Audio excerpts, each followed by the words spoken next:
नमस्कार दोस्तों, आप सभी का स्वागत है हमारे YouTube channel A two study पर। आज हम जियोग्राफी प्रारंभ करेंगे और आज जियोग्राफी के बारे में कुछ जानकारी प्राप्त करेंगे। तो चलिए शुरू करते हैं। जियोग्राफी एक ग्रीक शब्द है। जियोग्राफी कैसा शब्द है? यह एक ग्रीक शब्द है। भूगोल के पितामह के रूप में जाना जाता है। तो भूगोल के पितामह के रूप में इरेटोस्थेनेस को जाना जाता है। भूगोल का अर्थ पृथ्वी के बारे में लिखना होता है। जियोग्राफी नामक पुस्तक स्ट्रैबो द्वारा लिखी गई है। तो ये जियोग्राफी नामक एक पुस्तक है जिसे किसने लिखा है? स्ट्रैबो ने लिखा है। ब्रह्मांड पृथ्वी सूर्य तथा आकाशगंगा को आकार के रूप से लिखिए। तो ब्रह्मांड, आकाशगंगा, सूर्य और पृथ्वी। सबसे बड़ा ब्रह्मांड है, उसके बाद आकाशगंगा, फिर सूर्य, तब पृथ्वी। तो आज हम ब्रह्मांड के विषय में पढ़ते हैं। ब्रह्मांड के अध्ययन को ब्रह्मांड विज्ञान कहते हैं। इसकी आयु 13.82 बिलियन या 13.82 अरब साल है। तो ब्रह्मांड के अध्ययन को क्या कहते हैं? ब्रह्मांड विज्ञान कहते हैं। और ब्रह्मांड की आयु कितनी है? 13.82 अरब साल है। Big bang theory. Big bang theory का अर्थ है महाविस्फोट का सिद्धांत।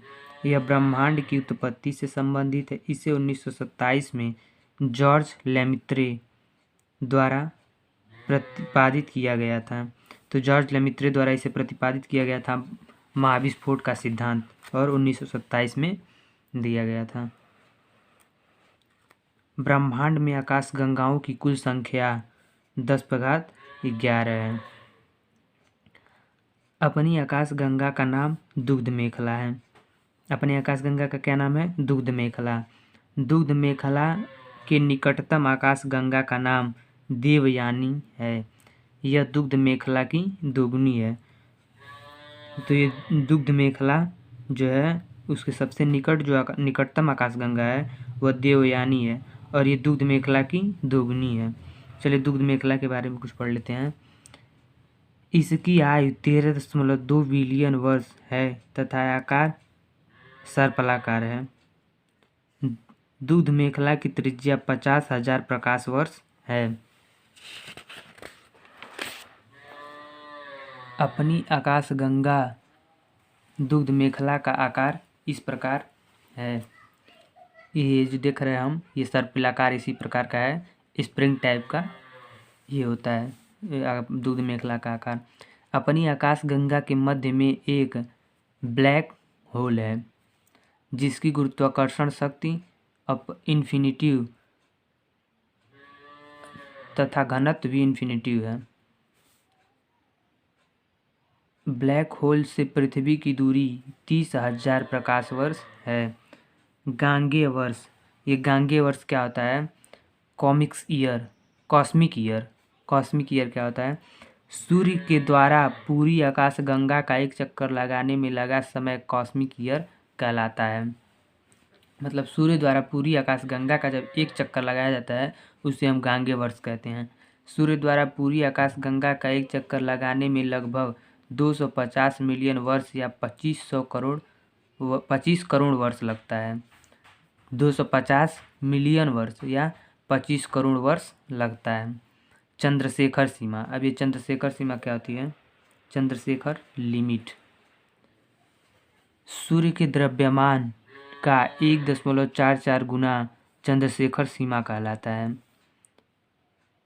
घूमते हुए न्यूट्रॉन तारे को पल्सर कहते हैं।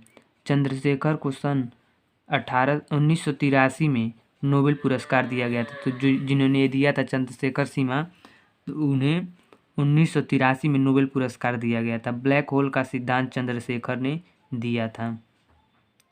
IAU ये एक संस्था है। IAU इसका फुल फॉर्म है इंटरनेशनल एस्ट्रोनॉमिकल यूनियन। चलिए तारों के बारे में कुछ पढ़ते हैं। अर्थ के सबसे पास स्थित तारा सूर्य है। अर्थ के दूसरे सबसे पास स्थित तारा प्रॉक्सिमा सेंचुरी है। यह 4.3 प्रकाश वर्ष की दूरी पर है। सूर्य के सबसे पास स्थित तारा प्रॉक्सिमा सेंचुरी। अर्थ के दूसरे सबसे पास अर्थात सूर्य के सबसे पास स्थित तारा कौन है? Proxima Centauri. सबसे चमकदार तारा कौन है? सीरियस है। इसे या डॉग स्टार भी कहा जाता है। ये डॉग स्टार का मतलब हिंदी में इसको मत कन्वर्ट करिएगा, ये डॉग स्टार इसे कहा जाता है।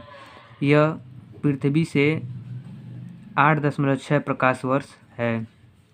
ध्रुव तारा उत्तरी दिशा में दिखाई देता है। तो ध्रुव तारा किस दिशा में दिखाई देता है? उत्तरी दिशा में दिखाई देता है। तारामंडल, तारों के समूह को तारामंडल कहते हैं। ब्रह्मांड में तारामंडलों की संख्या 88 है। ब्रह्मांड में तारामंडलों की संख्या कितनी है?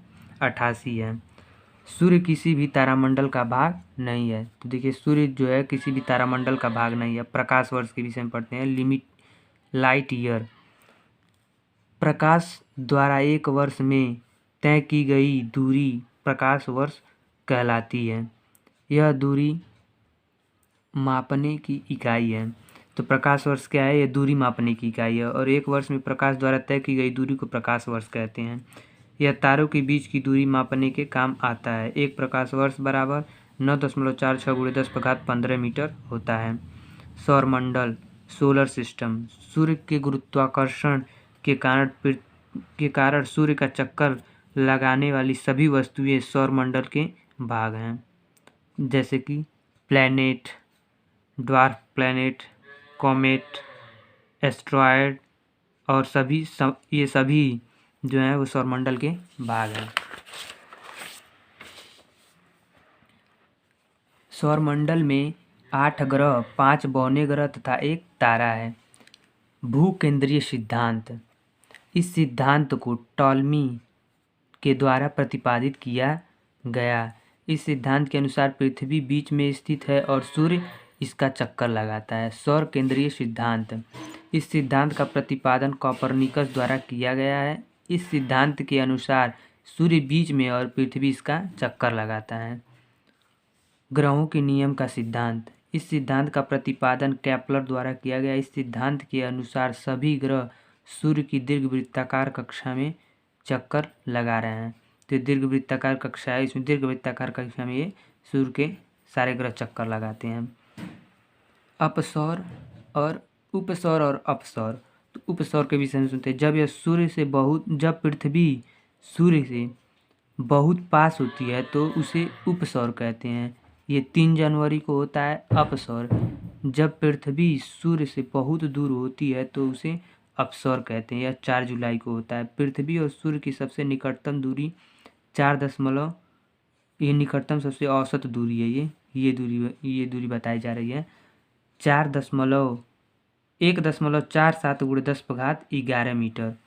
पृथ्वी और सूर्य के बीच सबसे अधिकतम दूरी 1.52 × 10⁻11 मीटर ये दूरी है।